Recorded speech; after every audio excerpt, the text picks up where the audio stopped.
تحریک انصاف اور جماعت اسلامی کی قیادت کا رابطہ ہوا ہے۔ برسٹر گوہر کا نائب امیر جماعت اسلامی لیاقت بلوچ کو فون، دونوں جماعتوں میں پیش رفت، سیاسی طور پر مشترکہ حکمت عملی پر غور کے حوالے سے رابطہ کیا گیا ہے۔ اس متعلق بات کریں گے بیورو چیف لاہور عمر دراز گوندل سے۔ عمر دراز گوندل، کہیے گا اس سے پہلے نون لیگ اور پیپلز پارٹی میں رابطے ہو رہے تھے اور اب ایک بڑی خبر کہ تحریک انصاف اور جماعت اسلامی کی قیادت میں رابطہ ہوا ہے۔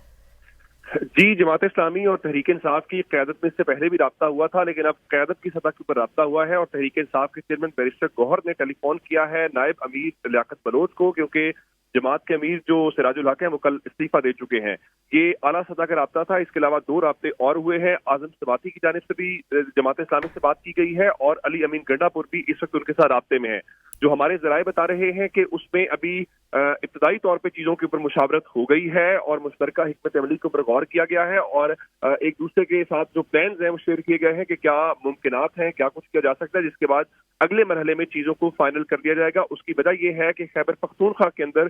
جماعت اسلامی امپورٹنٹ ہو سکتی ہے پاکستان تحریک انصاف کے لیے، خاص کر مخصوص نشستوں کو لے کے، کیونکہ وہاں پہ یہ ممکنہ طور پہ ہو سکتا ہے کہ اگر کوئی اور آپشن نہ رہے تو تحریک انصاف کے جو ارکان ہیں ان کی شمولیت کروا دی جائے جماعت اسلامی میں، اور اس طرح سے جو مخصوص سیٹیں خیبر پختونخوا کی ہیں ان کو